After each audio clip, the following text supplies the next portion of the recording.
Hi, this is Nadine at Elements, and this is my first ever episode of some of the things that I do in my regular life that are so meaningful to me and my family. I did a talk about creating magic in everyday life middle of last summer to a group, and it really started to redefine how I want to live my life and the work I want to do. And I want to bring that to you and be a little more self-revealing. It's taken so much time for me to feel brave enough to create a video with me in it. So this is just a quick intro into what you can expect from that. And a lot of those videos are going to take place right here in my kitchen. This is the place where most of my magic happens, or at least half of it. And it's the place where I share it with the people I love, whether it's cooking or creating herbal mixtures with my children, using some essential oils to create sprays and sanitizing things that we can use right here in our home, or if it's inviting people into my house where I really can nourish and share, my gift of food with them. So a lot of the things that you're gonna see surround food. They surround medicine, the medicine that I use to brighten up people's lives and create a place of wellness. Some of the videos you'll see are going to take you outside into some of the corners of my life. Gardening, herbalism is a huge part of my life. And gardening and herbalism, they weave together for me. I probably first was a gardener and then grew into an herbalist, and then I come back into gardening. So you're gonna see a lot of that.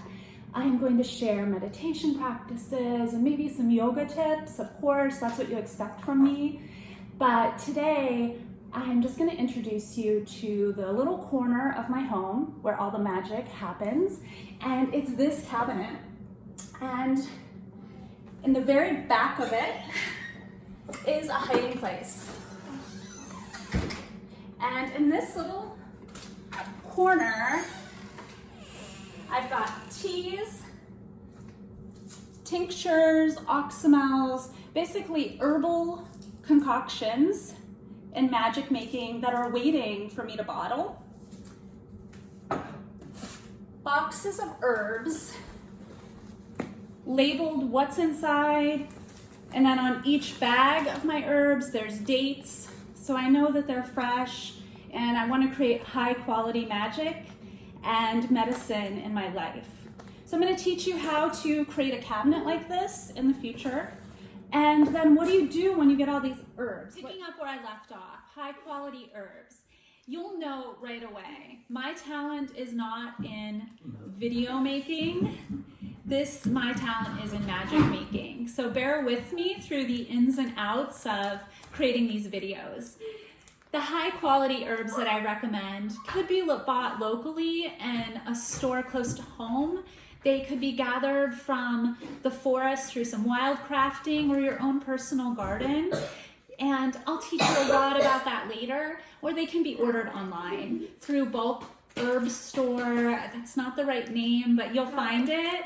Rose Mountain Herbs are some of the locations. I try to find organic herbs that are high quality. I want to use high quality medicine for my family. As soon as I get those herbs into my home, I'm putting a date on the bag that they arrived in.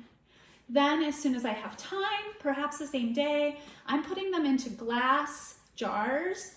Again, I'm labeling them, often just the English name. Sometimes I get the scientific name on there, and I'm dating them. Everything has a date. I want to use the petals and leaves of my plants within a year of getting them.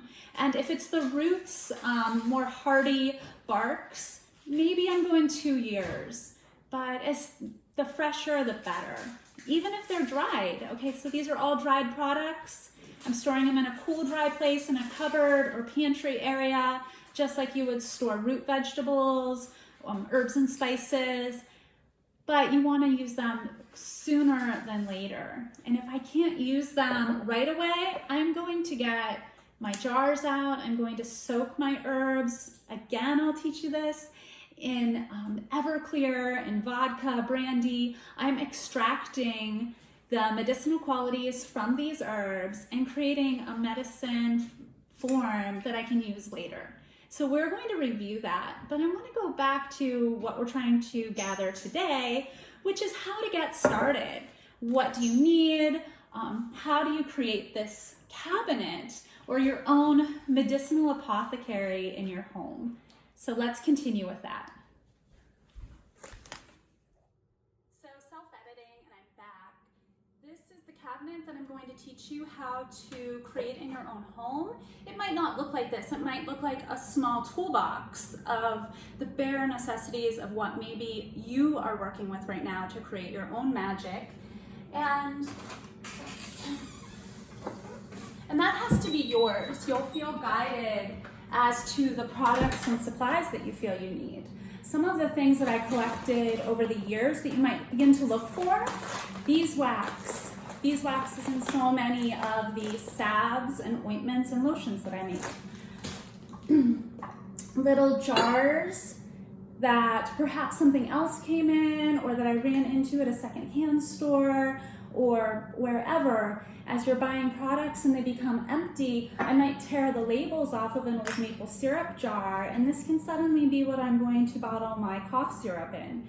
So I'll teach you how to collect and use some of these things and some of the supplies that you might find helpful and that you might have lying around your home. Some of the other things that you're going to learn are just the ins and outs of how to do daily practices that help you feel well. Okay, this might be a practice in your house using prayer beads, and it might be something more like an introduction to how to use my labyrinth.